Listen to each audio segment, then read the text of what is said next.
Chapter 12, Monday, July 17th. Will, wake up! Will rolled over and cast a baleful eye at his sister. Beat it, Liz. You're not supposed to be in here. Come on! She dragged him out of the narrow bunk. His elbow smacked Ian in the back of the head as he splashed to the deck. The water was now well above his knees, halfway to his waist. Ow! The young boy sat up. What's going on?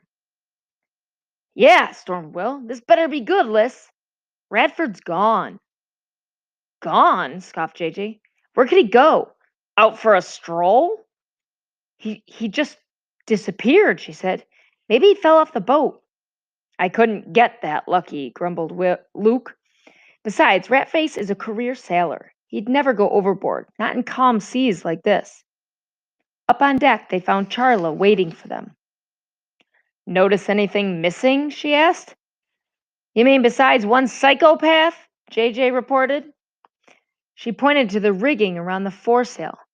There hung the inflatable lifeboat, exactly where they had stowed it the day before.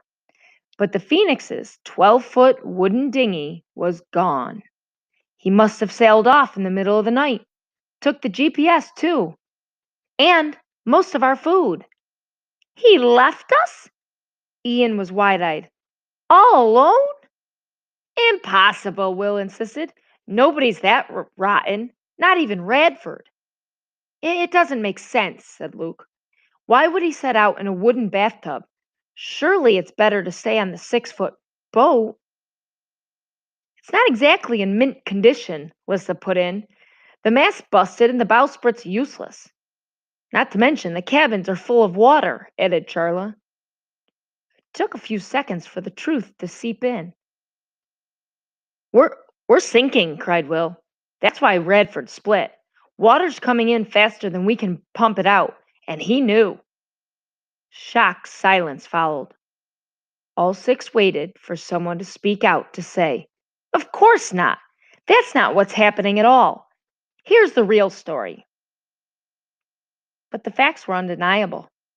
They had pumped all day to lower the water level, and even in the morning it was high again. Higher even. The schooner was leaking, sinking, and they were on their own. Heart pounding, Luke thought back to the moment yesterday when the mate had gone from his usual loudmouth, bullying self to quiet, sullen, and withdrawn. In that instant, Ratface must have made up his mind to desert them. He might as well have signed their death warrants. What chance did 6 inexperienced kids have on a sinking boat?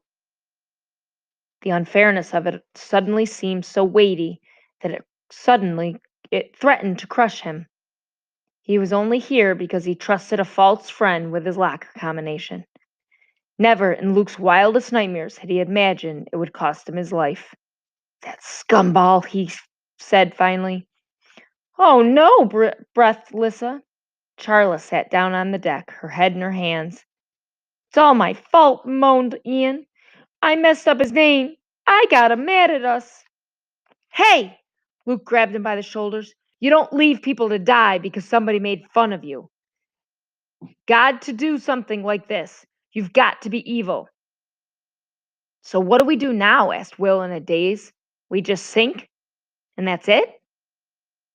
That's what Radford must think, Luke said seriously.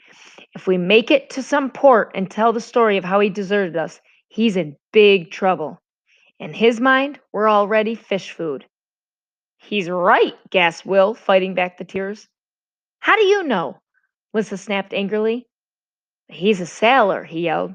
He knows a sinking boat when he sees one, idiot. Not now, commanded Luke. We have to think. There must be something we can do. We can pump, Charla ventured. Radford knew that, Lissa pointed out, and he still split. It'll buy us time, Luke argued. Every gallon we pump out must mean a few more minutes before we sink. Now, what else have we got? The foresail, said Ian. We never raised it, but it's ready. And the engine, Lissa added thoughtfully. I could be wrong, but it's just wet. Wet? Cried her brother. It's underwater. We pump out the engine room, take the motor apart, dry it out. Her eyes gleamed. Maybe I can put it back together again. This isn't your science project, Will exploded. It's real life. Well, have you got a better idea? She shot back. JJ shook his head. Could I just say something? One by one, he looked them in the eye. No offense, but I've never seen such a bunch of total saps in my life. Oh, no offense taken, Luke said unkindly. Seriously, JJ persisted. I mean, don't you think all of this is a little too convenient? Luke looked daggers at him. No, I think it's pretty inconvenient that Ratface left us for dead in the middle of the Pacific Ocean. And when the boat sinks, that'll be even less convenient. The boat's not sinking, JJ scoffed, and Redford didn't leave us either. Will was confused. Then where is he? The actor's son shrugged. On another boat just out of sight, watching us through binoculars. And you know who's with him? The captain. You're sick, stormed Luke. The captain's dead. I saw him go over the side, and so did you. JJ chuckled. The special effects guys who work on my dad's movies, they can make anything seem like anything. The captain's death, the sinking boat, Redford's disappearance, they faked all of it. But why? Charlotte asked in a small voice. To see how we'll react under pressure, JJ exclaimed. That's CNC's whole gig. Cooperation, teamwork. They're probably watching us right now, making notes on what we say and do. I'll bet they've got a hidden camera and microphones all over this boat. You know what? Said Luke. You're crazy. I'm the only sane one here, JJ replied coolly. I got news for you, Luke told him. You're not the center of the universe. Nobody's watching you through a hidden camera. If this boat sinks, you're going to drown along with the rest of us because the ocean doesn't care who your daddy is.